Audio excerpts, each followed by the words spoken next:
일하고 꿈꾸고 저항하는 청년들의 노동조합 청년유니온 팟캐스트 노력 말고 노조가 필요한 우리 노가리 지금 시작합니다.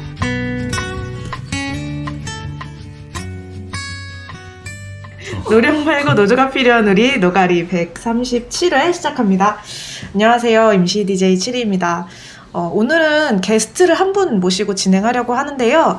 오랜만에 만나서 다들 반가우실 것 같아요. 네, 강호님을 모셨습니다. 아, 예. 반갑습니다. 반갑습니다.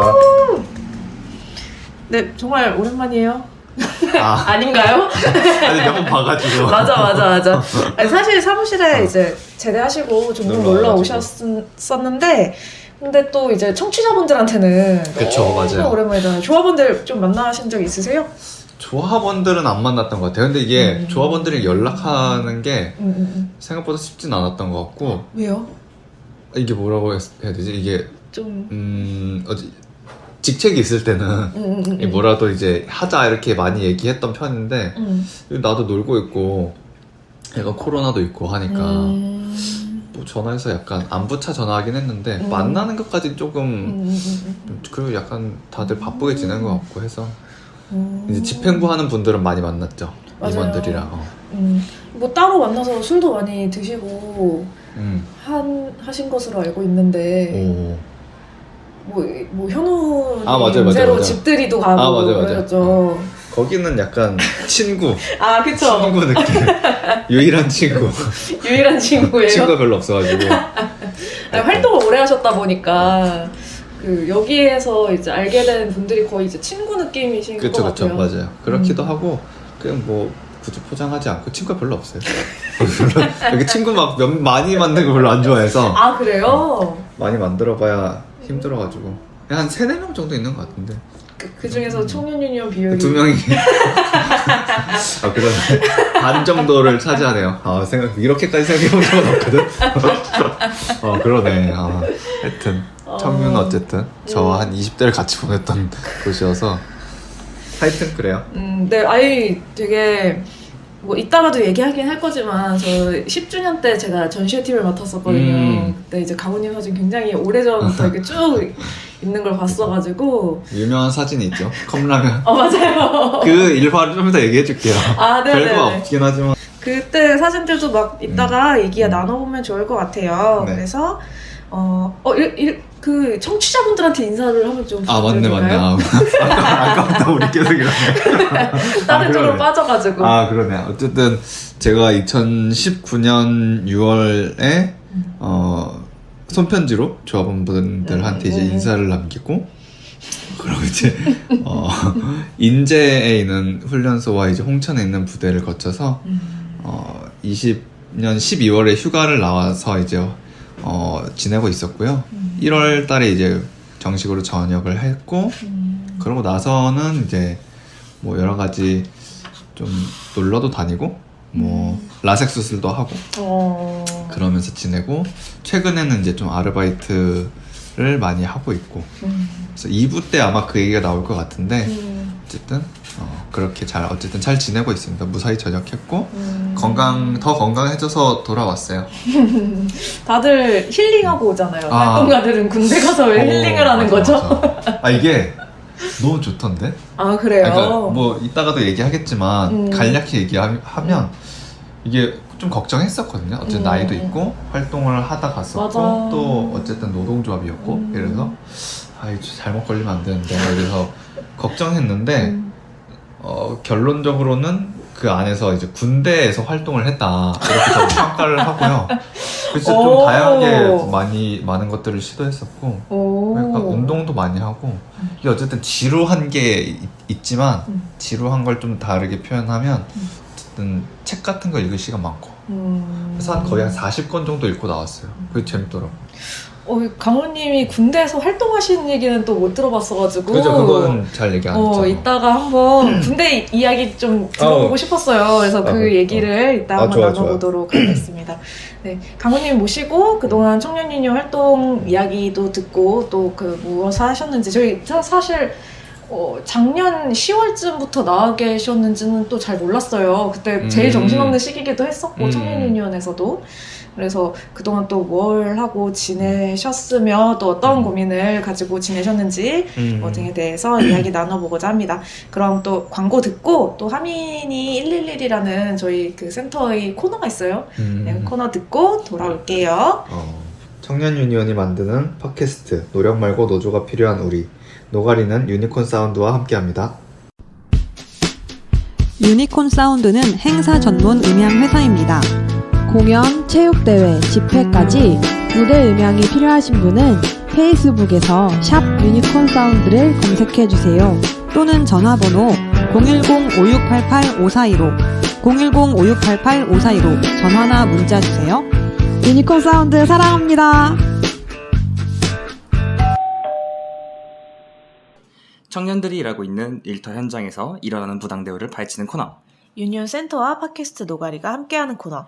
이번 주 상담 111입니다. 와! 이번 주 상담 111은요. 유니온 센터로 들어온 노동 상담 중 실제로 청년 노동자의 일터에서 일어나는 부당대우와 궁금한 상담을 각색해서 청취자 여러분들에게 안내해드리는 코너입니다. 이것도 노동법 위반인가? 나도 비슷한 일을 겪었는데 어떻게 대응할 수 있지? 등 일터에서 일어나는 문제들에 대해 궁금한 청취자분들에게 강력히 추천드리는 코너입니다.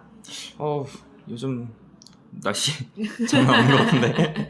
아까까지만 해도 이제 그 너무 덥다고 이런 얘기를 해서 이어졌네요. 맞아요. 이번 주에는 어떤 사연이 있나요? 이번 주 상담은요. 상시근로자 수를 내용으로 가져고 왔는데요. 네, 7위 그러면 사례 부탁드릴게요. 네. 안녕하세요. IT 스타트업에서 일하고 있는 사람입니다. 저희 회사 서비스가 최근에 런칭하면서 연장 근로나 야간 근로가 밥 먹듯이 늘어나고 있습니다. 하지만 매번 월급은 하루 8시간, 주 5일, 최저임금 기준으로만 월급이 들어옵니다. 몸이 너무 힘들어 이번에 퇴사를 준비하면서 못 받은 돈을 받아내기 위해 조금 찾아보니 상시근로자 5명 이상인 사업장부터 연장 야간 휴일 가산수당을 받을 수 있다고 하는데 워낙 작은 회사라 상시근로자 5명 미만 사업장이 될 수도 있을 것 같습니다. 이러한 상황에서 못 받은 돈을 회사에 그냥 요구하면 당연하게 안 줄 것 같고 회사의 상시근로자 수를 근거로 당당하게 제 권리를 요구하고 싶은데요. 제가 상시근로자 수를 어떻게 구하는지 몰라 막막한 상황입니다. 그래서 질문은 다니는 회사의 상시근로자 수는 어떻게 구할 수 있나요? 입니다. 스타트업이라든지 아니면 뭐 서비스업 아니면 편의점 뭐 각종 작은 회사 막 만들어진 회사 같은 만들어진 회사 같은 경우에는 이 상시근로자 수가 5명 이상인지 이하인지 파악하기가 어려운 경우가 좀 상당히 많은 것 같아요. 맞아요. 그래서 사실 상시근로자 수가 5명 이상이면은 뭐 야간근로수당, 연장근로수당, 뭐 휴일근로수당, 뭐 연차 휴가라든지 각종 권리가 막 생기게 됐는데 사실 5명 미만이면은 그 못 받게 되니까 이걸 궁금해하시는 분들이 굉장히 많은 것 같아서 이걸 좀 가져왔습니다. 그래서 제가 이분에게 드렸던 답변을 좀 말씀드리면은 일단은 다니는 회사의 상시근로자 수를 어떻게 파악하냐 이거는 일단은 근무기록표 같은 이제 이번 달에 몇 명의 근로자가 언제 출근했는지 확인할 수 있는 자료를 확보하시는 게 좋습니다. 이 확보라는 단어는 말 그대로 그 종이를 그냥 훔쳐가면 절도잖아요. 그러니까 뭐 사진을 찍는다던가 가능하시면 스캔한다던가 아니면은 음식점에서 일하시는 분들 같은 경우에 카톡방에다가 이제 사장님이 근무 시프트표, 근무표 같은 것들을 막 이렇게 올려주시기도 해요. 너 이번 주는 누구누구누구 언제까지 무슨 요일에 출근하고 또 누구누구는 언제 출근해라 이런 식으로 사장님께서 지시해 주시는데 그런 것들을 카톡방에 있으면은 그거 다 하나하나 캡처해 주시면 됩니다. 이제 그런 것들이 다 증거 자료로서 사용될 수가 있고요. 네. 그 다음에 확보해야 될 자료는 회사가 언제 쉬고 영업했는지 이것들을 확인해 주시면 좋습니다. 다만 이거 같은 경우에는 보통 사업장은 이걸 파악하기가 언제 쉬고 언제 이제 사업장 영업했는지 이걸 파악하기가 조금 어렵잖아요. 약간 이게 도대체 어떻게 확보돼야 되지? 이게 조금 잘 안 떠오르잖아요. 근데 이거 같은 경우는 사실 자료를 확보한다고 했을 때 음식점 같은 경우에는 바깥에 명패 있잖아요. 우리 사업장은 언제부터 언제까지 일합니다. 언제 쉽니다. 매주 둘째 주 뭐 월요일은 쉽니다. 이런 거 사진으로 찍어 두셔도 증거가 될 수 있고요. 만약에 그게 아니다라고 하면 근무표에 사실 아무도 안 나온 날이 있잖아요. 그런 것들도 간접적인 증거가 될 수도 있고 아니면은 뭐 사실 일반 사업장 같은 경우에는 다 같이 일요일에 쉰다, 토요일에 쉰다 이렇게 하는 것도 있는데 이런 거 같은 경우는 뭐 나중에 이제 면접 때 안내 받은 거 녹취를 한다든지 아니면은 뭐 우리 아니면 이제 어디 막 카톡방에 공지처럼 올라온 거 이런 것들을 캡처해 두시면 좋습니다. 다만 이 영업일이라고 하면은 사장님이 혼자 나와서 이제 가게를 열어서 장사를 해도 영업일이 될 수 있어요. 이런 거는 잠깐 참고해 주시면 좋을 것 같습니다. 네. 그렇게 해서 이번 달에 몇 명의 근로자가 출근했는지 확인하는 것과 우리 사업장이 언제 쉬고 언제 열었는지 이걸 확인하시면은 사유 발생일 전 1개월 동안 매일같이 출근한 근로자 수의 총합 나누기 사유 발생일 전 1개월 동안 사업장이 영업한 날을 나누시면 나오는 값이 바로 상시 근로자 수입니다. 여기서 단어가 조금 어려운 게 몇 가지가 있죠. 먼저 이 사유 발생일부터 조금 설명해 드리면은 정말 말 그대로 법을 적용해야 될 사유가 발생한 날이라고 보시면 됩니다. 그래서 근로기준법 사례를 보면 이분께서 뭐 연장근로도 하시고 연장근로도 하시고 뭐 야근도 하셨는데 사유 발생일은 연장근로로 한 날 아니면은 야간근로로 한 날이 사유 발생일이 되겠죠. 법을 적용하게 될 사유가 발생한 날이니까요. 그러니까 그래서 이 연장근로를 한 날 바로 전날부터 1개월 동안 몇 명의 근로자가 출근했는지 뭐 월요일에는 7명 뭐 5월 1일에는 뭐 7명, 뭐 5월 2일에는 6명, 5월 3일에는 5명 이런 식으로 1개월 동안 다 합쳐가지고 몇 명의 근로자가 출근했는지 그 총 다 하나하나 더 하셔가지고 총합을 구하시고. 근데 이 사람들이 동일 인물이면 더해도 되나요? 네. 아 그래요? 네. 그게 동일 인물에 더해도 됩니다. 그러니까 뭐 만약에 월요일에 7이랑 저가 출근했다. 그리고 화요일에 또 7이랑 저랑 바깥에 있는 뭐 최은 위원장님이 출근했다. 위원장님 사장님인데 일단 근로자가 치고 서희가 그러면 서희 계승자님이 출근했다. 해도 월요일에 출근한 사람 따로 화요일에 출근한 사람 따로 이렇게 봐야 돼요. 아 그러면 총 이제 5명이 된 거예요? 아니요. 그러니까 일단 합이 5으로 친다는 건 거잖아요. 네, 그렇죠. 합이 5입니다. 그러니까 사업장에서 일하는 사람이 5명은 아니지만. 네, 그렇죠. 오케이, 알겠습니다. 그래서 매일같이 월요일에 5명, 그 다음 날에는 6명, 그 다음 날은 4명, 뭐 이런 식으로 해가지고 그렇게 나온 모든 근로자 수를 다 합쳐주셔야 됩니다. 그리고 나서 사유 발생이 전 1개월 동안 사업장이 영업한 일수를 계산하셔야죠. 보통 만약에 사업장이 토요일과 일요일을 쉬었다라고 하면은 그 사업장의 1개월 영업일수는 보통 20일에서 22일 정도가 되겠습니다. 그렇게 해서 그렇게 나눈 값이 나누면은 보통은 뭐 5.24명, 5.34명, 4.84 막 이렇게 나오잖아요. 그러면은 여기서 만약에 5.34명 나왔다라고 하면 5명 이상입니다. 5명 이상 사업장이 되는 거고요. 상시 근로자 수가. 만약에 4.84 이렇게 나왔다고 하면은 상시 근로자 5인 미만 사업장이 됩니다. 아 그렇군요. 그래서 이렇게 계산하시는 거고요. 반올림 안 해주네요. 네, 반올림 안 해줍니다. 반올림 안 해줍니다. 다만 이 상시 근로자 수 계산할 때 근로자 수의 총합을 구하라고 했잖아요. 그러니까 여기선 주의하실 점은 이제 계산하실 때 아르바이트도 상관없고 정규직도 상관없고 비정규직도 상관없어요. 매니저님도 상관없습니다. 사장님 빼고? 네, 사장님 빼고 다 구하시면 되고요. 그리고 사장님 플러스 파견 근로자가 있을 경우에는 그분도 빼셔야 돼요. 이분 같은 파견 근로자 같은 경우에는 그 사업장에서 직접 고용한 사람이 아니라 다른 사업장에서 고용한 사람이 이곳으로 온 것이기 때문에 파견 근로자와 사장님은 빼셔야 됩니다. 그리고 잠깐 또 주의하실 게 몇 가지가 있습니다. 네. 만약에 제가 방금 말씀드린 계산식에 따라서 결과값이 4.84 아니면은 뭐 4.84 이렇게 나와서 5인 미만 사업장, 상시 근로자 5명 미만 사업장으로 나온다고 하더라도 말씀드렸던 사유 발생일이 1개월 동안 출근한 근로자가 5명 이상인 날이 절반 이상이다. 만약에 사유 발생일 1개월 전 사유 발생일 1개월 전 그 영업일이 만약에 22일이다라고 하면은 그 중에서 한 13일 정도는 5명 넘게 다 출근했어요 라고 하면은 그 사업장은 4.84명 이렇게 나온다고 하더라도 5명 이상 사업장이 됩니다. 그냥 단순 계산으로 5명 미만이 나오더라도 일단 더 많은 일수에 5명 이상이 출근을 했다면 5명 이상 사업장으로 본다. 그렇습니다. 네. 근데 그 반대되는 경우면은 5명 미만 사업장으로 봐요. 그렇군요. 만약에 월요일 1명, 화요일 1명, 수요일 1명, 목요일 1명, 금요일 1000명 이렇게 나온 사업장이 있다고 생각.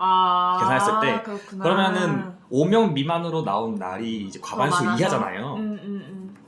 과반수 이상이잖아요. 그렇기 때문에 이 사업장은 뭐 아무리 계산을 해서 상시근로자 수 300일 이상 대기업입니다. 막 이렇게 주장할 수는 있어도 아, 그렇구나. 하지만은 이 규칙에 따라서 5명 미만 사업장이 됩니다. 그리고 이런 경우도 있어요. 회사의 사모님이 회사의 사장님 아드님이 계시는데 네네네. 이분들도 상시근로자 수로 계산해야 될까요? 아니요. 이렇게 물어보시는 분이 계시는데 이분들 같은 경우에는 사모님이 만약에 그 사모님이나 그 사장님 아드님, 뭐 사장님 따님 뭐 이런 분들이 사장님이랑 같이 공동 사업주다라고 하면은 상시근로자에 넣을 수 없어요. 말 그대로 그분들 사장님이니까. 근데 그분들이 공동 사업주가 아니라 만약에 근로자로서 일을 하고 있다라고 하면은 상시근로자 수에 포함되게 됩니다. 진짜요? 네, 그렇습니다. 혈연은 뭔가 많이 적용이 안 돼가지고 안 넣을 줄 알았는데. 다만 여기서 또 하나가 있어요. 뭐예요? 거기에 직계 가족, 동거하는 친인척 이외에 근로자가 한 명이라도 있을 경우에는 포함되게 되는 거고요. 만약에 정말 가족만으로 이루어졌다라고 하면은 이제 거기서 상시근로자 계산 안 하게 됩니다. 가족만 이뤄진. 오케이, 알겠습니다. 어쨌든 뭐 아들이 우리 아빠 좀 너무한데라고 했는데 다 애들이 이렇게 일하고 있으면 할 수가 없다. 그렇죠. 다 우리 가족이면은 이제 상시근로자 다 우리 가족이 이루어졌다라고 하면은 근데 같이 살지 않아도 보통은 동거 친척으로 분류하기는 하는데 보통은 이게 이제 7이도 아시다시피 7이나 뭐 듣고 계신 청취자분도 아시다시피 근로기준법을 보고 있으면은 약간 이런 게 있어요. 가족은 건드리지 않겠다. 알죠. 그렇기 때문에 같이 살지 않아도 그럴 수 있다. 뭐 같이 살지 않아도 그걸 증명하는 거라든지 뭐 그러니까 인정받기가 어려울 수는 있고요. 그리고 다만 만약에 우리 가족이 아닌 직원이 한 명이라도 있다라고 하면은 그때부터 상시근로자 수 계산될 수 있는 거죠. 좋네요. 되게 재밌네요. 가족은 건드리지 않는다. 옛날에 만들어진 법이기 때문에 약간 옛날에는 그런 가족에 대한 그러네요. 요즘에 가족이 가족인가요? 약간 그 옛날에 보던 그 4인 체계 정상가족 이게 되게 약간 옛날에 신성시대였었는데 요즘엔 그게 좀 분해가 되고 있지만은 법은 따라오지 못한다. 얼른 따라잡도록 해봐야겠습니다. 네, 그렇습니다. 그래서 오늘은 상시근로자 수에 대한 상담 답변과 관련 정보를 이렇게 말씀드렸습니다. 언제나 궁금하신 노동법이 있으시다면 팟빵과 유튜브 댓글로 남겨주시면 확인 후 답변 드리겠습니다. 그리고 언제나 노동상담은 02-735-0262번으로 연락주세요. 여기까지가 이번 주 상담 111이었습니다. 감사합니다. 요즘 노가리에서는 청년유니온에서 있었던 사업들의 비하인드 스토리와 이 사업이 어떤 사업이었는지 이런 소개를 좀 안내해 드렸는데요. 오늘은 오랜만에 노가리 초대석을 진행하게 됐어요. 강호님은 경기청년유니온에서 위원장을 하시다가 군대로 끌려가셨다는 표현 괜찮은가요? 상관없이 끌려가는 길 했어요. 끌려가셨는데 그때 이야기를 안 들어볼 수가 없을 것 같아요. 언제쯤 이제 진짜 꼼짝없이 가겠구나를 알게 되셨나요? 그게 정확히 기억은 안 나는데 2월인가 3월쯤이었던 것 같거든요. 그때 미룰 수 있는 그 기회가 있어요. 그러니까 총 5번이고 기간으로는 또 몇 년 이렇게 있는데 하여튼 뭐 그거는 이제 뭐 나중에 필요하신 분들께 알려드릴 수 있는데 한 2월쯤에 아마 알게 됐었고 그때 이제 의무소방이라는 시험을 쳤었어요.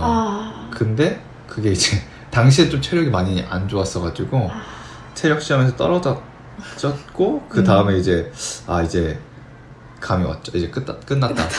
이게 꼼짝없이 간다 진짜. 그게 만약에 이제 됐으면 뭐 이후에 뭐 필기 시험 이런 걸 준비하면서 아마 하반기까지는 19년 하반기까지는 미룰 수 있었는데 그게 이제 어려워졌고 이제 미룰 수 있는 횟수 다 썼고 그래서 그때 이제 영장이 아닌가? 맞나?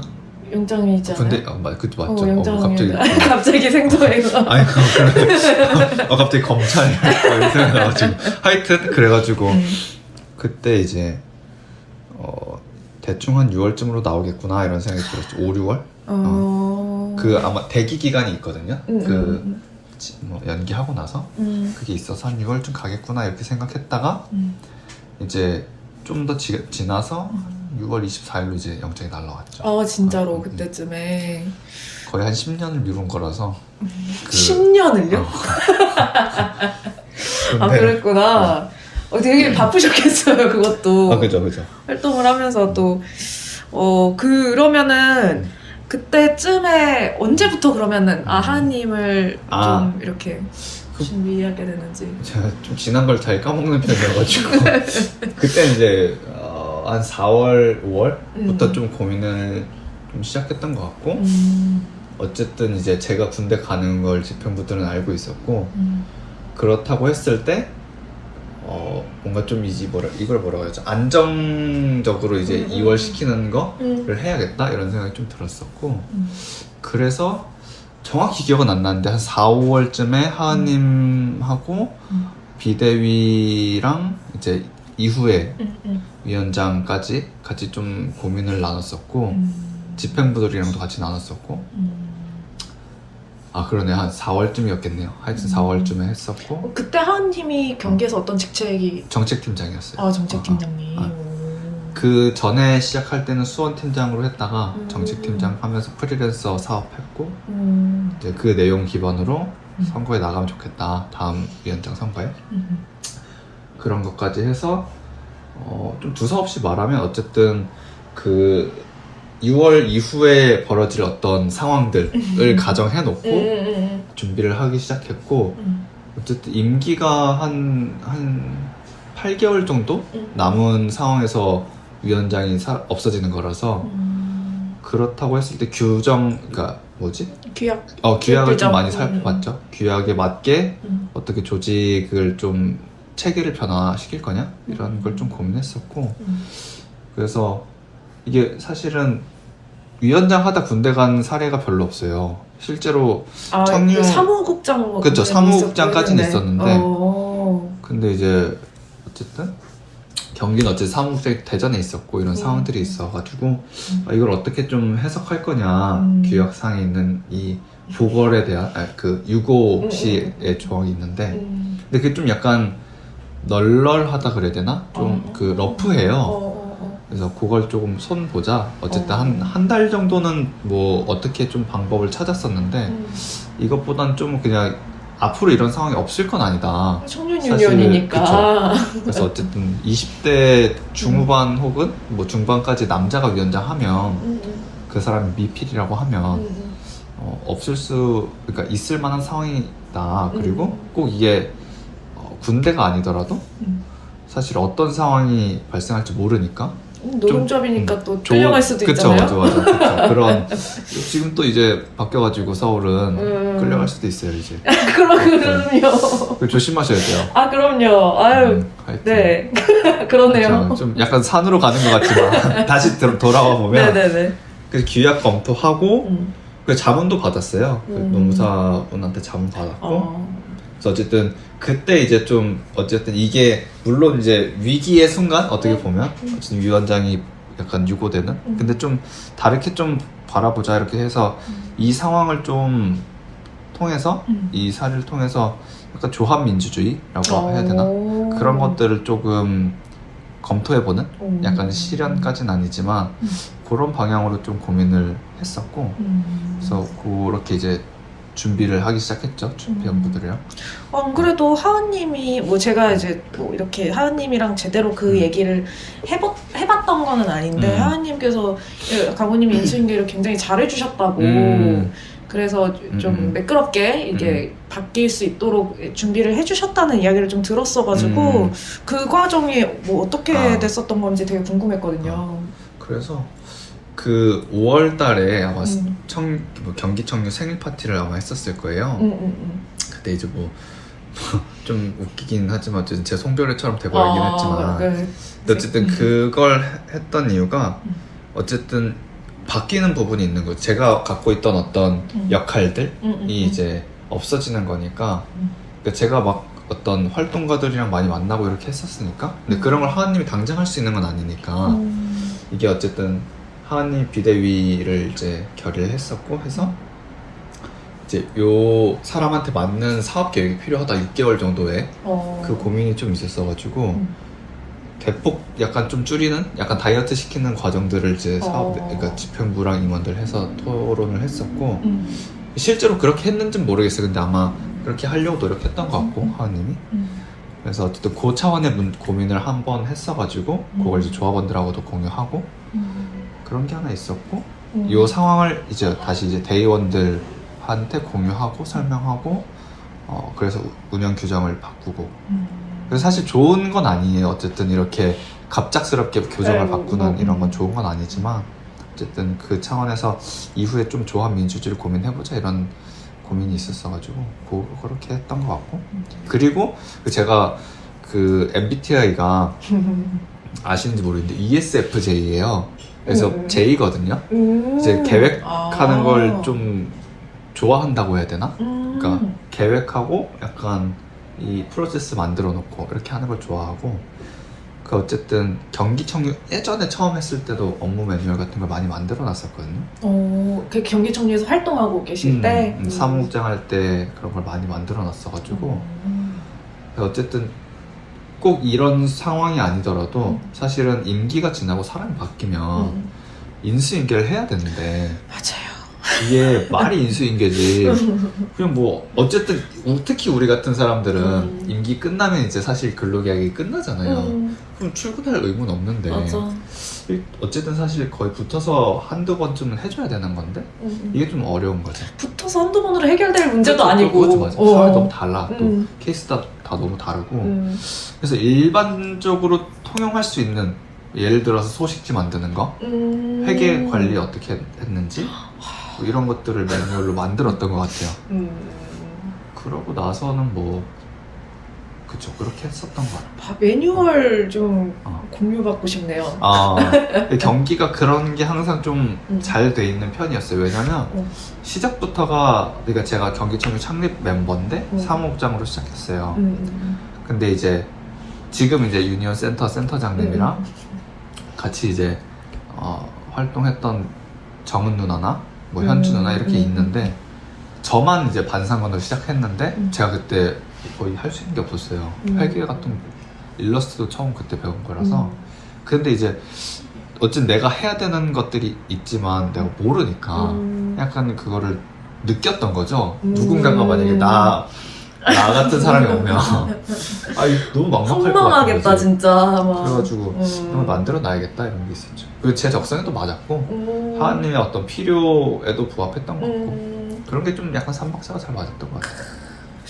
근데 정말 이게 매뉴얼이나 인수인계 자료 같은 건 정말 필요한 건데 그리고 아무래도 청년을 대변하는 노동조합이라서 그런지 몰라도 굉장히 불안정한 또 환경에 있잖아요. 이 청년 유니온 일이라는 것 자체가 뭐 이렇게 군대에 끌려가는 경우도 있고 그쵸. 뭐 이렇게 변수가 되니까 진짜 많죠. 맞아요. 그러다 보니까 인수인계 자료 이런 건 너무 중요하네요. 근데 이게 좀 뭐랄까 그때는 그러니까 지금은 뭐랄까 예전에 청정넷 하면서 청정넷 또 사무국장이었었거든요. 그래서 맞네. 그래서 그때 아마 아카이빙 자문을 받았었어요. 아카이빙 무슨 관련 센터인지 하여튼 단체였는데 약간 좀 신세계였거든요. 그러니까 거기는 그러니까 우리는 그냥 폴더 정리하는 요 맥락에서 좀 어떻게 보면 좀 잘 찾을까 이런 것도 있지만 거기에서 느꼈던 건 이게 어떤 조직의 발전 과정과 아카이빙이 그 어떤 정체성이나 가치관 이런 것들이 반영되는 거구나. 이게 저도 지금도 잘 아는 건 아니에요. 근데 예를 들어서 생각해보면 청년 유니온 내부에서 의사결정되는 파일들 중에 어떤 걸 공유할 거냐 뭐 회의록 같은 거 이런 것들을 뭐 대중한테 공유할 거냐 뭐 이런 좀 약간 결이 다른 문제일 수 있는데 그런 걸 뭐 드러내는 방식이 달라질 수는 있는 거죠. 그런 것들을 좀 고민하는 차원에서 업무 매뉴얼을 나중에 생각해 봐야겠다. 단순히 그냥 어떤 일을 하기 위한 매뉴얼은 사실 그렇게 실효성이 높진 않은 것 같아요. 아 매뉴 뭔가 되게 매뉴얼에 철학이 담겨야 되는 거 그죠. 같은. 약간 그죠. 약간 기조가 담겨야 되는. 왜냐면 그 상황도 너무 다른 거예요. 제가 만약에 뭐 A라는 프로그램을 가지고 소식지를 만들었어요. 저는 보통 일러스트로 했었거든요. 근데 뭐 어떤 다음 사람은 일러스트를 쓸 줄 몰라. 그럼 이 매뉴얼은 쓸모가 없는 거잖아요. 그래가지고 이게 단순히 어떤 아주 뭐라 그래야 돼? 그러니까 이런 상황에서 거의 유용하지 않은 거죠. 근데 예를 들어서 회계 같은 걸 저희 경기는 한 달에 한 번씩 공유하거든요, 소식지에. 근데 그 이유는 어쨌든 재정이 적더라도 사업과 어떤 회계에 대한 공유를 뭐랄까 주기적으로 한다, 조합원들한테. 그리고 그 안에서는 어떤 것들은 꼭 뭐랄까 설명을 달아준다. 필요한 것들 이런 것도 사실 업무 매뉴얼일 수 있는 거죠. 만약에 좀 특이한 그러니까 뭐랄까 기존에 쓰지 않았던 항목으로 지출을 했다 이러면 각주를 달아주거나 이런 것도 매뉴얼이 될 수 있는 거죠. 근데 이건 좀 약간 가치관이 담겨 있는 매뉴얼인 것 같아요. 그렇죠. 어떤 조합원이랑 어떤 관계를 얼마나 투명하게 맺을 건지를 또 보여주는 거니까. 그 회계 같은 경우는 사실 저도 잘 모르긴 하지만 어렵잖아요. 맞아요. 이게 봐도 그냥 숫자지 뭔 말인지 모르니까 어쨌든 쉽게 좀 풀어내자 이런 게 있었어가지고 그런 차원의 업무 매뉴얼은 필요하지 않나? 아, 여기 저희도 좀 이렇게 생각해보게 되네요. 워낙에 본부 같은 경우는 규모가 차원이 또 다르긴 하니까, 그리고 왔다 갔다 해야 되는 돈도 좀 많고, 그래서 어려울 수 있는데, 지부에서는 그래도 조금 고민해볼 수 있는 일이 아닌가. 그렇죠. 네, 그런 생각이 좀 드네요. 네, 작년 말에 아까 조금 말씀드리긴 했는데, 10주년 기념 사업에서 이제 되게 전시회 때 안 계셨었나요? 그죠. 그때는 군대에 계셨던 거예요. 아, 그때 저희가 되게 즐거운 전시회를 가고 싶었는데 진행했었는데요. 그때 이제 강호님이 굉장히 오래전부터 그 청년유니온에 계셨다는 걸 그때 엄청 체감하게 됐던 것 같아요. 네. 왜냐면 이게 제가 전시회팀이어서 그 카페랑 이런 거 다 찾아봤거든요. 그러니까 사진을 찾는 것부터 시작했어야 됐으니까. 창피하네요. 그치. 지금 뭐 아시는 분들이 있는지 태호 형이랑 그때 막 장난 많이 쳐가지고 카페에서. 맞아요. 근데 정확하게 누가 누군지 모르겠지만 한참 오다 보니까 이제 어렴풋이 알 것 같다. 뭐 이런 것도 있었고. 그럼 어쨌네. 네, 그렇게 좀 되게 오랫동안 활동을 해주셨구나 이런 게 되게 재밌었던 부분이었는데 이게 제가 놀랐던 건 저는 강호님을 이제 청정내에서 처음 봤어요. 아까 청정내 사무국장을 해주셨다고 했는데 그때쯤에도 사무국장이었을까요? 저희가 16년도에 처음 봤던 건데. 아니 그때는 사무국장 아니었어요. 그냥 혁신활동가였을걸요? 처음 봤을 때는. 뉴딜 일자리로 들어간. 그때 좀 저는 강호님을 청정넷에서 만났다 보니까 그리고 청년유니온 저는 청정넷을 또 먼저 알았잖아요. 청년유니온보다. 그래서 그리고 청년유니온에서 강호님을 별로 본 적이 없었어요. 맞아요. 우리가 당시는. 그때 맞아요. 진짜 짧게 보고 저는 군대 가고 그때 시작하고 이랬던 거죠. 맞아요. 그래서 되게 그 점이 되게 생소하더라고요. 강호님은 청년 그쵸. 활동가였구나 이런 느낌을 그때 되게 받았던 것 같아가지고 청정넷 이야기를 조금 해주시면 좋을 것 같아가지고 뭐 어떻게 일하시게 됐는지. 사실 하게 된 거는 되게 간단한 뭐라 그래야 되지? 하여튼 별거 아니었어요. 왜냐면 그때 아마 제가 16년에 경기 사무국장을 마치고 임기 그때 마쳤어요. 마치고 이제 좀 힘들었어가지고 이 뭐랄까 이 활동하는 게 너무 힘들었어가지고 사회에 그때 처음 진입한 거였으니까 약간 좀 힘들어서 좀 쉬고 있다가 실업급여를 받으면서 한 3개월 놀았어요. 3개월 노니까 좀 지루하더라고.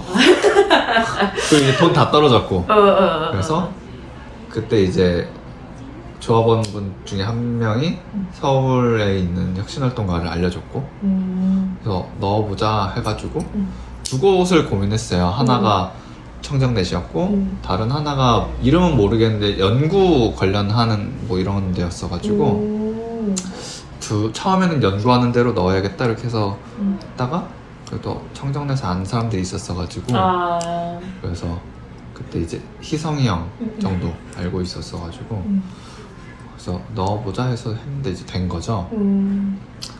그래서 이 일은 그렇게 해서 시작하게 됐죠. 약간 저는 청류 키드 같은 느낌이어가지고 그 청정넷에서도? 청류 사람이구나 막 이렇게 많이 뭐 물론 다 같이 아는 사람들이긴 했지만 그때 같이 일했던 멤버들이 누구였을까요? 그때가 이제 희성이 형 이름 말해도 되나 근데? 그럼요. 상관없어요. 희성이 형, 성휘 성휘 그 다음에 성희도 거기 사무국에서 일하고 있었어요? 그 친구도 이제 처음에 혁신활동가로 시작했었고 지웅이 형, 전지웅 그리고 효원 누나도 있었고 근데 이 사람들이 다 사무국에 사무국은 아니었어요. 그쵸. 그거 너무 이게 많다고 청정넷이 물론 이제 좀 많이 지금은 이제 바뀌었지만 항상 그 조직 구조가 바뀌었어요. 사무국의 어떤 역할도 바뀌고 근데 이제 그 아마 이제 백서가 나올 건데 청정넷도 아닌데 하여튼 백서가 나올 건데 거기 보면 키워드가 어떤 반응하는 조직 이런 거예요. 근데 어떤 청년의 삶에 약간 맞춰서 그걸 좀 가장 잘 담아낼 수 있는 구조로 거의 매년 개편한 거죠. 그래서 내부에서 그게 힘들긴 했는데 돌이켜보면 또 적응을 막 재밌기도 계속 하고. 해야 되니까. 그러니까 작년이랑 같은 게 하나도 없는 거예요. 그게 진짜 좀 힘들었어요 당시에는. 근데 좀 지금에서는 이제 그 과정을 아니까 지금에서는 뭐 괜찮았던 것 같다. 앞으로 만약에 똑같은 일을 하게 되면 그런 생각은 들지만 그 정도로 어쨌든 청년의 삶의 문제 혹은 그 어쨌든 되게 뭐랄까 일상에서 정책이 되고 해결하는 이런 구조잖아요. 플랫폼이고 그렇다 보니까 이 당사자 그룹을 어떻게 잘 요까지 이렇게 뭐랄까 와야 되는지 그게 좀 중요했던 것 같고 뭐 그렇게 해서 시작은 했죠. 시작부터 이런 고민을 갖고 있진 않았어요. 돌이켜보니까 뭐 이게 그죠. 또 그리고 청정넷은 어쨌든 17년까지 했었는데 그 다음에 이제 청류 와서 위원장 출마했던 거고 근데 그 위원장 할 때도 많이 도와줬었어요. 제가 가기도 하고 맞아요. 도움도 많이 받고 옛날에 그 청류에서 청정넷에 엄청 가서 맞아요. 일을 했다고 그쵸. 기원이 맨날 그렇게 얘기를 해요. 그렇죠. 비속어라고 해야 되나? 하여튼 몸빵 많이 했죠 진짜. 몸빵만 했나요? 뭐 정책도 다 도와주고 열심히 했죠. 그만큼 사실 절실했던 것도 있는 것 같아요. 왜냐면 이게 물론 이게 일을 하기 힘든 것도 있지만 그 청정넷이 약간 흔들리면 사실은 그러니까 예전에 막 활동하다가 막 그런 얘기 했었어요. 청정넷이 약간 인력사무소 같은 느낌이다. 어떤 기본 그러니까 그 어떤 서울에 있는 청년들이 다 이쪽으로 모이면 이 사람들이 어떤 시민의식이 고취되고 높아지고 혹은 자기의 영역을 만들어가고 고민하는 바가 좀 깊어지고 방향성을 잡게 되면 그쪽으로 이제 가는 거예요. 그쪽에 다 단체들이 있으니까 현장 당사자 조직들이 그게 민유일 때도 있었고 청년일 때도 있었고 그리고 제가 다른 단체들은 정확히 몰라가지고 하여튼 그런 식으로 이제 약간 이제 활동 범위를 넓혀가는 그러니까 약간 그 차원에서 청년 유니온이 청정넷을 하는 이유를 해석하는 그런 고민들이 좀 있었죠. 근데 당시에는 이제 그런 게 잘 이렇게 뭐랄까 일할 때는 그렇잖아요. 해석이 잘 안 되잖아요. 맞아요. 그러니까 화가 나는 거지. 왜 자꾸 그러는 거야? 이름 어디 쓸 수도 없는데 거기. 그치. 근데 약간 돌이켜보면 청정넷이 없는 지역 활동들을 좀 생각해보면 물론 서울 청정넷이 규모도 크고 자원도 많았고 하지만 청정넷이 있을 때 청유 활동도 조금 안정화되는 그죠. 생각해보면 청정넷에서 청유로 지금 온 사람들이 집행부와 임원들을 하고 있는 거잖아요. 저랑 제재랑 서희도 아마 청정넷을 먼저 했던 것 같은데. 서희든 그 전에 물론 청유를 하긴 했었어요. 근데 청정넷을 하면서 다시 또 이렇게 활동으로 했던 것 같거든요. 그랬던 건가? 그렇고 그런 것도 뭐더 깊게 들어가면 뭐 사실은 뭐 거의 뭐 같이 성장한 조직이라. 맞아요. 그러면 약간 요즘은 어떻게 보이세요? 그냥 그런 것도 궁금한데 요즘 청정넷 좀 보고 계세요? 아니요. 아 전혀 모르세요? 그렇게 같이 성장했는데. 아 그죠.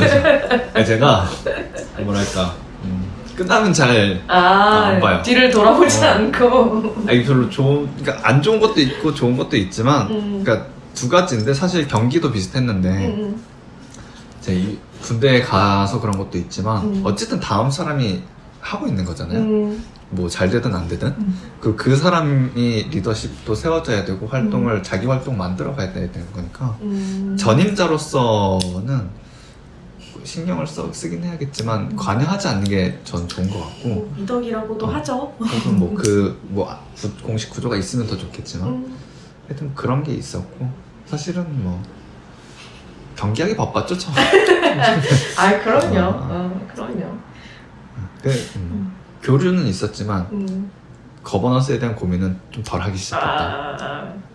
지금은 잘 모르겠어요. 지금은 서울로 온 지 얼마 안 됐고 어쨌든 너무 많이 바뀌어가지고 잘 모르겠더라고요. 맞아요. 지금은 서울시 안에 들어가 있잖아요. 청년청 만들어지고 물론 이제 그 안에도 많은 사람들을 알고 또 교류하고 이래서 상황은 아는데 약간 고민까지는 잘 안 되더라고요. 이게 발 빼니까 너무 빨리 바뀌고 너무 뭐랄까 내용적인 그 따라가기가 힘들긴 하더라고요. 근데 뭐 아까 말씀하신 것처럼 되게 반응성이 높은 조직이라고 해야 될까요?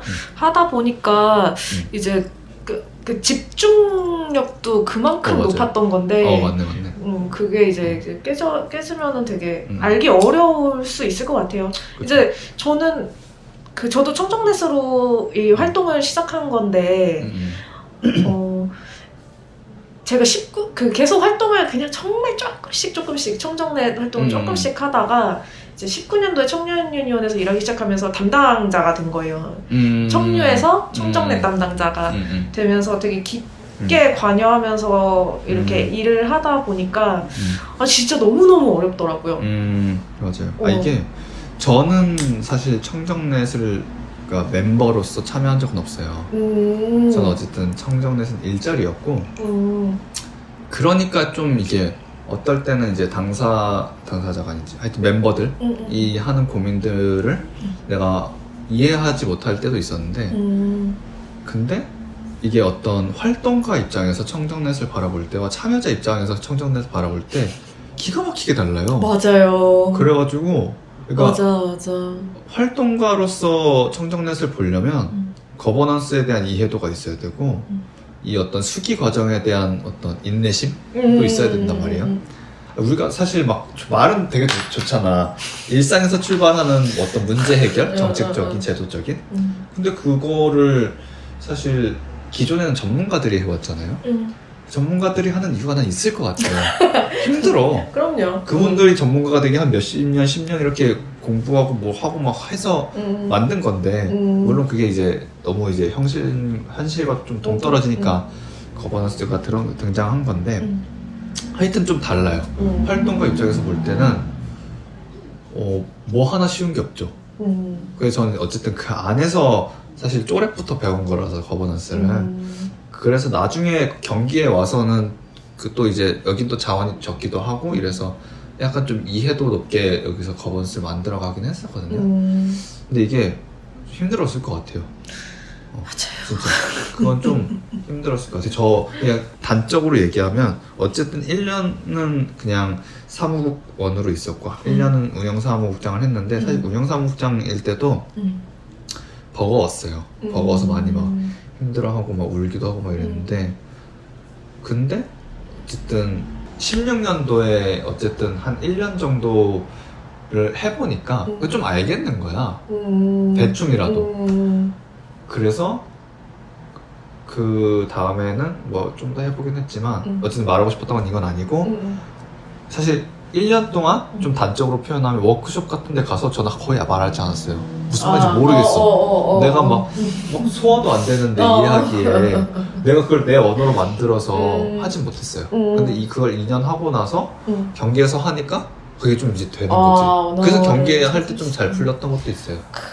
그래서 좀 극단적으로 좀 먼저 좀 고민하고 이렇게 하기가 어렵더라고. 거버넌스는 해본 적이 없었고. 뭐 모든 일이 좀 음.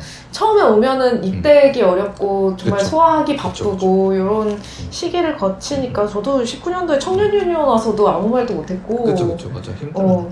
진짜 적응하는 시간이 필요해요. 맞아 적응하는데 진짜 오래 걸렸던 것 같아요. 근데 이제 19년도에 그렇게 했었고 그 작년부터 이제 코로나 때문에 특히나 청정넷이 그 정말 아까 맞아요. 말씀하신 것처럼 일상에서 청년들의 고민으로 시작해서 정책화되는 과정이 필요한데 이 일상에서 모아내는 작업을 거의 하지 못한 거예요. 그래서 청정넷인데 이상하다 뭐 이런 생각이 좀 들어버렸거든요.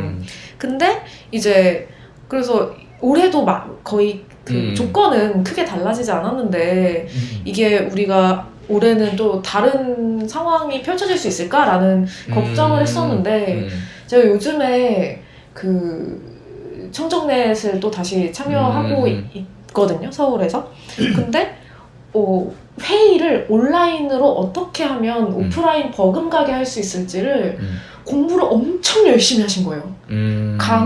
계속 교육을 받아서 이제 특히나 이제 분과장이나 이렇게 활동하시는 분들한테 교육을 계속 해가지고 그 사람들한테 퍼실 아키비스트 능력을 다 이렇게 이제 교육해 줘가지고 그분들이 운영을 하시다 보니까 요즘엔 진짜 거의 오프라인에 버금난다. 그 아까 잠깐 밥 먹으면서 들었을 때 좀 신기했었던 것 같아요. 조별로 이렇게 나눠서 이야기하는 게. 저는 어제 줌을 쓰긴 하지만 사실 그 게시물에 강한 스타일이 아니어서 좀 약간 어렵긴 하거든요. 좀 올드한 편이어가지고 전 빨리 코로나가 빨리 끝났으면 좋겠다 이렇게 기다리고 있는데 좀 이게 어쨌든 처음에 코로나 터졌을 때는 저는 사실 군대에 있었어가지고 그때 약간 이렇게 말하면 좀 그렇지만 또 진짜 꿀 빨았거든요. 그러니까 그때 다들 군대로 가려고 했으니까. 그죠. 근데 뭐 시간 지나고 나서 군대도 정신 차려가지고 처음에 군대도 당황한 거예요. 약간 세게 맞은 거지. 그래서 진짜 훈련 안 하고 거의 그냥 교육 같은 거 하고 영상 보고 이러고 끝났거든요. 한 2달을 그랬어요 거의. 그러니까 이제 애들 사이에서 이제 요즘 군대 꾼이라고 막 이렇게 하는 건데 저 그때 책 한 10권 정도 읽었거든요. 2달 사이에. 근데 이제 정신 차린 거죠. 이제 이 정도 실내에서 그 부대 내에서 그럼 훈련하자 막 이런 식으로 해서 한 건데 저는 밖에 있는 활동가들도 비슷했을 것 같아요. 진짜 무슨 상황인지 모르니까. 정신을 못 차렸어요. 그러니까 진짜. 뭐 맞고 있는데 어디서 맞는지 모르겠는 거지. 맞아. 뭐 전례도 없고. 근데 내가 아까 말씀하신 것처럼 청정넷을 해보긴 했는데 청리에 와서 하는 것도 처음이니까 계속 그렇지. 처음에 연속이었어요. 그러니까. 그렇게 될 거죠. 막 그럴 것 같아요. 맞아요. 근데 올해는 좀 상황은 좀 다를 것 같은데. 맞아요. 올해 또 그렇게 말을 할 수도 없죠. 그쵸. 변명이 없는 거죠. 변명할 수 있죠. 변명할 수 그래요? 있는데. 아직은? 아니, 뭘 그렇게 다 잘할 순 없잖아. 그래서 1년의 경험치가 있으니까 달라지는 것 같아요. 아까 말씀하신 것처럼. 맞아요. 그게 좀 대단하다고 저는 생각해요. 저도 그렇게 좀 이제 적응하는 아까 정말 그 청정넷이 적응하는 얘기를 해주셔가지고 이렇게 적응했구나 라면서 지금 되게 놀랍게 청정넷을 보고 있는 것 같아요. 참여를 하고 있는 중입니다. 그러면 이렇게 청정넷에서 활동하신 얘기를 좀 들어본 것 같은데 그 청년 유니온에서는 어떻게 처음에 활동하게 되셨는지 한 거의 한 10년이 되실까요? 그쵸, 거의. 군대 빼면 좀 덜 나오긴 하겠지만. 처음에 알게 된 계기 뭐 이런 것도 궁금해요. 알게 된 것도 제가 좀 무딘 성격이어가지고 그렇게 막 지난 걸 잘 기억 못하는 것 같아서 민망한데 청류가 처음 이제 만들어지고 나서 다큐들이 있었어요. 그러니까 그 MBC 다큐 스페셜인가 거기에서 청년 유니온 사례가 나왔었고 전 또 그 당시에 이제 활동을 한 건 아니니까 청류가 만들어질 때 뭔지 잘 몰랐다가 근데 그 다큐에서 하는 내용들 그러니까 일하는데 너무 위험하고 사실 지금 정확히 기억 안 나는데 아마 그 지금 최저임금의 한 반도 안 됐을 거예요. 아, 그쵸. 너무 열악하고 10년 전이면 막 어. 2천, 3천 뭐 맞아, 아마 얼마. 3,000원대였을 거예요. 제가 13년인가 그때쯤에 막 했을 때 4천 얼마였었던 것 같거든요.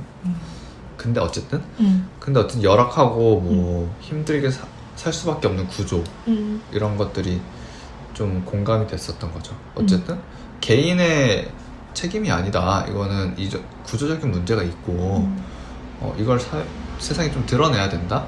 이런 게 좀 가장 컸던 것 같고 그리고 저는 좀 약간 멋있다고 느꼈던 건 어쨌든 자기 목소리를 내는 거 이런 것들이 좀 멋있다고 느껴서 기회가 되면 언제 한번 찾아가 보자.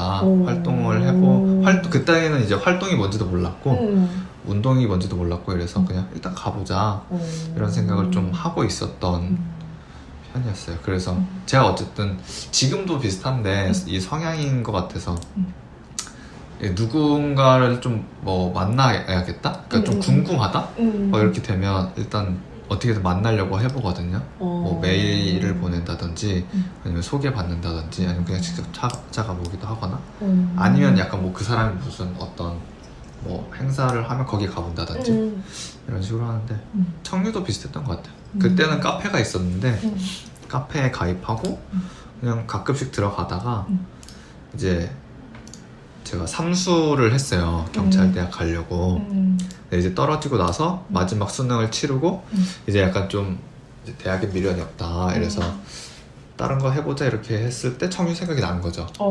그게 아마 11월인가 12월쯤이었는데 수능 끝났으니까. 그래서 들어가 보자 해서 카페에 들어갔는데 카페 회원의 날인가 그런 게 있었어요. 그래서 그게 있어서 신청하고 가봤죠. 그때는 사무실 영등포에 있었는데 좀 무섭긴 했지만 그게 좀 분위기가 좀 그래요. 하여튼 아, 그 건물이 아니면 그 사람들이? 주변 전체가 다 그러니까 혼자 일하시는 분들 이거 정확히 뭔지 모르겠는데 그러니까 개인 사업자인데 약간 하청 받아서 일하시는 약간 이걸 뭐라 그러죠? 그 을지로 같은 느낌. 맞아요. 그게 영등포에 딱 그렇게 있었는데 거기 2층에 건물이 있었거든요. 거기였는데 뭐 하여튼 그래서 갔는데 뭐 너무 사실 막 외로웠던 뭐라 그래야 되지? 상태였었거든요. 지금 생각해보면 한 3년 동안 수능 공부를 했고 사람들을 만나지 않았고 가까운 친구 한두 명 정도 만나고 이렇게 지내다가 이제 외로웠던 거죠. 그래서 사람들을 만나니까 너무 좋았고 그리고 또 청년 사람들이 이제 잘 챙겨줬고 어리기도 했고 이래서 잘 챙겨줬고 그래서 이제 그러고 나서는 이제 특별한 계기가 없었다가 활동을 막 시작했던 건 아니었고요.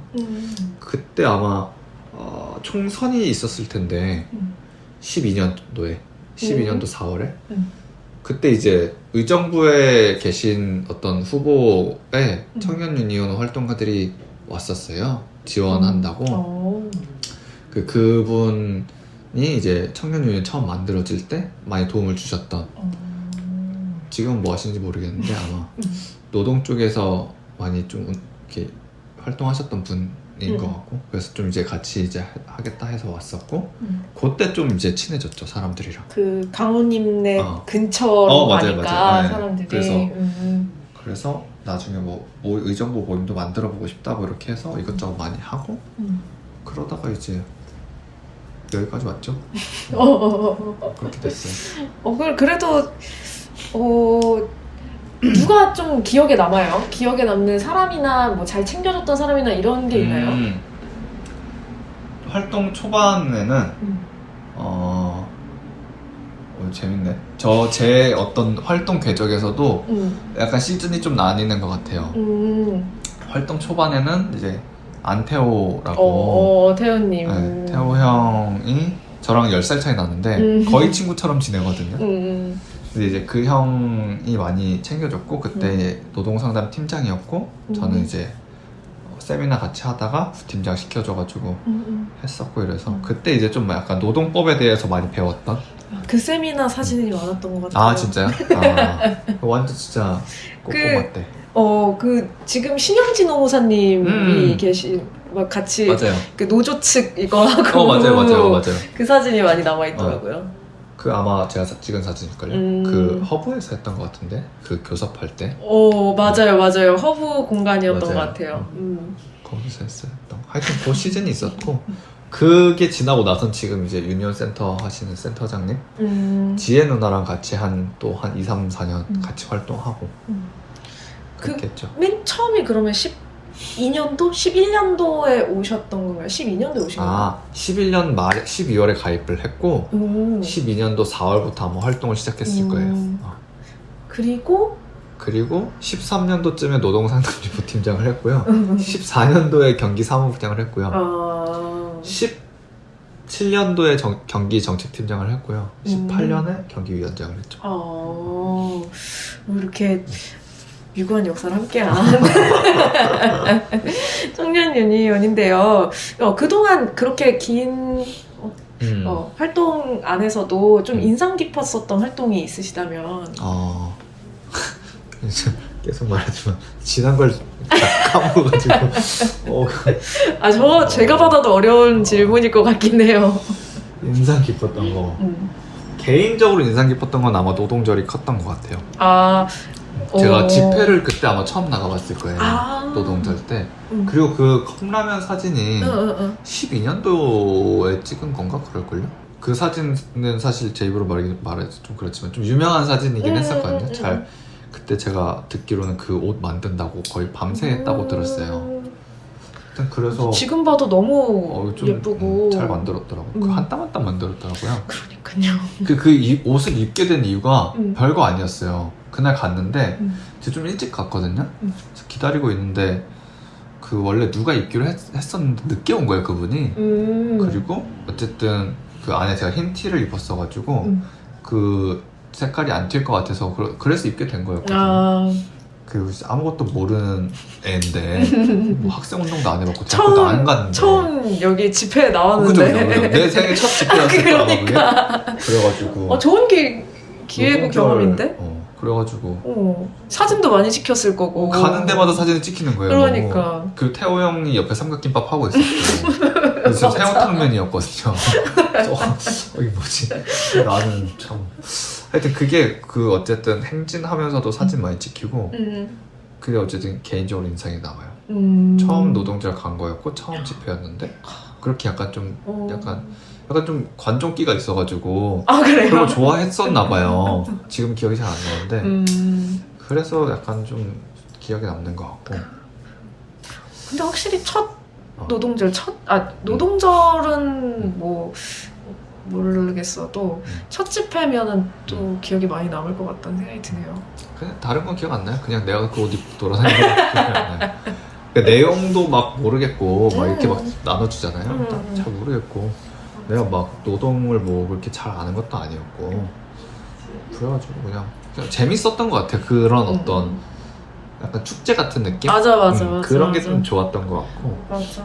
이게 어쨌든 뭐 어떤 그 노동조합에 계신 분들은 집회에 어떤 사실은 좀 큰 의미를 많이 갖고 나오잖아요. 그렇게 하니까 좀 무거울 수밖에 없는데 약간 그 유럽에서 막 청년들이나 이렇게 막 행진하고 막 이런 게 되게 재밌게 하잖아요. 노래도 막 재밌게 부르고. 근데 청류가 딱 그렇게 했던 것 같아요. 그때 앰프 또 따로 가져가가지고 노래도 많이 부르고 막 이렇게 해서 약간 어쨌든 좀 흥겨운 분위기 이런 게 있어가지고 그때도 아마 그 당시 집행부와 임원들은 좀 이 문턱을 낮춰야 된다 이런 고민이 있었겠죠. 이제 진짜 메이데이가 이번 주 토요일이에요. 그죠. 맞아요. 기념적인 그 메이데이가 거의 딱 10년 다 돼가는 그러네요. 거네요. 저희가 아직도 이제 청년유니온에 뭘 소개하고 싶고 이럴 때 다 같이 재밌게 행진하는 사진을 쓰고 싶은 거예요. 뭐 다 같이 재밌게 모여서 뭐 그 토론을 한다던가 아니면 다 같이 행진을 한다던가 이런 사진을 쓰고 싶은데 그 사진이 19년도가 마지막으로 계속 아 없구나. 그 사진을 쓰고 있거든요. 그래가지고 19년. 19년에 근데 참 우리 예쁘게 나왔잖아요. 그쵸, 맞아요. 그 판넬 다 너무 색감 예쁘게 해가지고 또 예쁘게 또 보영님이 또 사진을 워낙 잘 찍어주셔가지고 그날 얼굴 부은 상태로 갔어. 그리고 선글라스 쓰시고 계셨잖아요. 하여튼 그런 현장이 굉장히 그립더라고요. 그 약간 또 치리님이 스킨십이 좋잖아요 사람들이랑. 아닌가요? 내가 그렇게 알고 있었는데 그래서 하여튼 그런 게 약간 좀 아쉬운 것 같아요. 그 저는 조금 딴 얘기일 수는 있지만 약간 20년도 어쨌든 코로나 요 시국이랑 겹친 어떤 활동가들, 활동을 시작한 단체들 이게 좀 약간 안쓰러워요.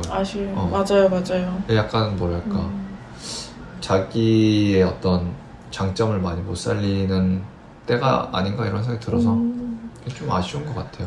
맞아요.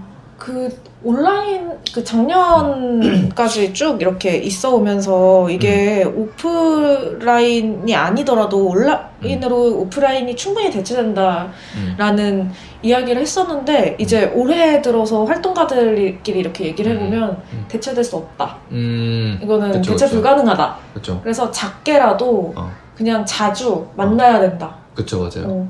그런 평가들을 많이 하더라고요. 이게 확실히 좀 정확히는 모르겠지만 좀 다른 것 같아요 많이. 좀 그런 것 같고. 근데 전 노동절 온라인 캠페인 같은 거 서울 청년 하고 있잖아요, 그죠? 네, 맞아요. 그런 해시태그 것 캠페인을 같아요. 하고 있죠. 전 그거 막 생각했었는데 예전에 세월호 그 추모할 때 프로필 바꾸잖아요. 맞아요. 그런 걸로 약간 노동절도 하면 좋겠다 이런 생각 들더라고요. 그 저 어떻게 하는 방법을 몰라가지고. 맞아요. 근데 그게 뭐 이미지를 만들어서 하는 거면 좋겠는데 그런 것도 해보면 좋겠다 그런 생각하고. 닷페이스인가 닷페이스. 거기가 그 온라인 행진 이런 거 하잖아요. 맞아요. 그런 것도 참 해보면 좋겠다 이런 생각 들고. 맞아. 온라인 행진도 되게 좋은 예시였는데 그러게요. 저는 뭐 노동정을 얘기가 계속 나와서 그렇지만 그냥 아싸리 토론회 같은 거 온라인으로 하나 만들어서 그렇게 해도 괜찮겠다. 어쨌든 이 시국이라고 했을 때 그런 생각 좀 많이 했어요. 최근에 사실 세월호 집회를 나간 적은 있어요. 저희가 정말 며칠 전 이제 얼마 되지 않았죠. 그래서 그 세월호 피켓팅 집회였는데 경복궁역 안국역 사거리 쪽에서 사람들이 다 이제 그 거리두기를 하고 피켓을 들고 촛불을 들고 서 있는 거예요. 그냥 그 자리에서 가만히 서 있는 그런 피켓팅을 서울청류에서 참여를 했었는데 되게 그 소름이 돋더라고요. 그러니까 너무 오랜만에 오프라인 집회이기도 했고 사람들이 그 사거리에서 다 촛불을 들고 일정 간격을 띄어서 서 있는 것 자체만도 보는데 그리고 그러니까 아무리 거리가 멀으니까 그런 거겠지만 끝이 안 보이는 거예요.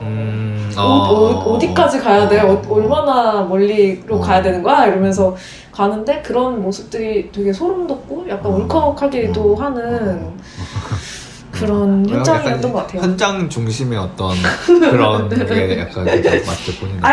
그쵸. 예, 근데 저는 이게 저도 작년까지도 오프라인이 온라인으로 대체 가능하다 이렇게 생각을 했었는데 어떤 선생님이 그런 얘기를 하시더라고요. 인간은 몸을 가진 존재여서 아무리 걸어서 세계 속으로를 봐도 여행을 열망하는 것처럼 몸을 가진 존재여서 만나야 된다, 어쩔 수 없다 이런 말씀을 하시는 걸 듣고 좀 그럴 수 있겠다 라는 생각을 했는데 사실 우리보다 좀 더 어린 세대들은 조금 다를 수도 있지 않을까? 그러니까 아주 어렸을 때부터 스마트폰을 하고 컴퓨터 세계에 사는 그 세대는 좀 다를 수 있겠다 이런 생각은 또 동시에 들기도 했어요. 그래서 우리가 만약에 청년 유니온이어서 만약이 아니죠. 우린 청년 유니온이니까 다음 세대를 고민을 한다면 진짜 사실 몸을 가진 존재라는 말보다는 온라인 세계로 정말 뛰어들어야 될 수도 있겠다. 이런 생각도 동시에. 메타버스.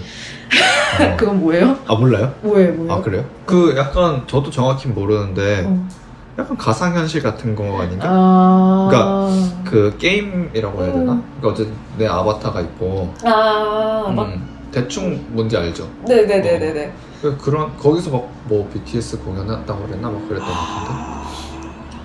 다들 이제 VR 그 하민 위원장도 그 VR 게임기를 샀는데 전 세계 사람들이랑 VR 그걸 그러니까. 쓰고 같이 맞아요. 대화하는 걸 한다는 거예요. 그러니까. 그래서 그게 좀 신기해요. 그렇게 갈 수도 있겠다. 뭐 그런 생각이 되게 들었어요. 그래서 저희는 참 그 중간에 어떻게 보면 되게 낀 세대겠다. 몸이 존재한다고 되게 느끼고 있는데 그 다음 세대는 몸이 뭐가 중요해 뭐 이럴 수도 있고 이열즈에서도 그렇게 나오잖아요. 맞아. 그렇죠. 그 드라마에서도 자기 정신을 이제 하드 어디에 넣는 뭐 이런 걸 하니까 맞아. 진짜 달라지겠다 싶긴 하더라고요. 어디서 얘기 여기까지 갔죠? 본인이 먼저 꺼냈어요. 나도 궁금해하고 있었어. 메타버스까지 나왔네. 약간 시사토론인가 막. 아 활동 얘기하다가 그랬군요. 활동 얘기하다가 노동절에서 지금 여기까지 왔는데. 재밌죠, 뭐 노가리니까. 아 그럼요 노가리인데. 좋은 것 같아. 우리 언젠가는 가상 세계에서 노조를 집회를, 조직해가지고 행진하고. 그럼요. 다 VR 기계 좀 마련해가지고. 아니 근데 그래서 애플이 그 애플 글래스인가? 그걸 만들고 있잖아요. 그래요? 근데 구글도 아마 만들고 있을걸요? 그 어쨌든 지금은 다 막 이만하게 막 이렇게 하잖아요. 근데 이 뭐지? 간소하게 안경만 쓰면 되는 거예요? 심플하게 만들어가지고 그런 식으로 한다고 하더라고요. 근데 저 그러면 뭔가 될 법한데 막 이런 느낌 들죠. 근데 그러면 만약에 상상해보면 지역의 구분이 사라지면 지금도 어쨌든 줌으로 하고 있으면 저 뭐 하면 지역에서도 막 하잖아요. 여러 맞아요. 지역에서 약간 그런 지역 격차가 좀 사라지려나? 이런 생각이 들기도 하고 혹은 어떤 거를 이제 기획할 때 지역을 뭐랄까 고려하지 않고 그냥 할 수도 있겠다 이런 생각이 들어요. 맞아요. 약간 운동 방식도 진화하는 느낌? 기술의 진보가 그런 생각이 하죠. 맞아요. 뭐 아무래도 코로나 때문에 가장 그래도 사람들이 좋게 생각하는 거는 누구나 듣고 싶어하던 그 강의를 나도 그쵸. 들을 수 있다. 맞아요. 같은 지역에서 멀리 있어서 멀리 서도. 그리고 저 그냥 갑자기 생각난 건데 지역 얘기 하니까 경기가 되게 넓잖아요. 근데 저는 보통 서울에 있었고 이제 다른 분들은 이제 지역 팀장이어가지고 수원, 뭐 안산, 뭐 시흥 이렇게 있었거든요. 그래서 그때는 구글 미트였나? 그걸로 온라인으로 화상회의를 했단 말이에요. 근데 그때 생각해보면 다들 어색하고 처음 써보는 거니까 전청래시 아마 처음에 그렇게 시작했을 거예요. 온라인 회의를. 저거 경기도 저렇게 해야겠다 해서 했는데 지금은 막 사람들이 되게 당연하지. 활발하게 얘기하지만 그때 당시만 해도 다들 어색해하고 말도 제대로 못하고 저도 기억나는 것 같아요. 그래가지고 구글 미트 나 혼자 했다는 거. 말하고 약간 방청객 되는 것 같고 그래서 아니 좀 많이 바뀌었구나 한 2-3년 사이에 그런 생각 드네요. 맞아. 이런 걸 되게 또 빨리 따라오는 것 같기도 하는데 근데 또 한편으로는 제 친구들 만약에 이런 활동 영역이 있지 않은 그냥 임금 노동하는 친구들은 요즘에는 이제 놀기도 하잖아요. 그 술 마시는 것도 이제 구글 미트 이런 걸 줌 이런 걸 통해서 하는데 그걸 하자 했더니 어떻게 하는 거냐고 접속 어떻게 하는 거냐 뭘 깔면 되냐 뭐 이런 걸 물어보더라고요. 그래서 아직 누군가한테는 또 되게 먼 얘기구나 뭐 이런 생각이 상당히 다양한 청년들이 재밌네. 아니 저도 원래 그런 거에 되게 느린 사람인데 신문물 같은 거에 근데 이게 군대 갔다 오니까 어쨌든 진짜 제 기준에서는 조금 저보다 어린 친구들을 많이 봤고 그 친구들이랑 같이 생활을 한 거잖아요. 그러니까 이게 좀 애들은 항상 새로운 걸 뭔가 해요. 그럼 그거 가서 구경하고 나면 너무 신기한 거야. 핸드폰 뭐 예를 들어 뭐 비트코인 같은 거? 그러니까 그건 좀 안 좋은 투기 같은 거지만 뭐 게임 같은 것도 그렇고 뭐 그런 거 보면 약간 그 영향을 좀 받은 것 같아요. 전역하고 나서 좀 이것저것 해보게 되는 것 같아요.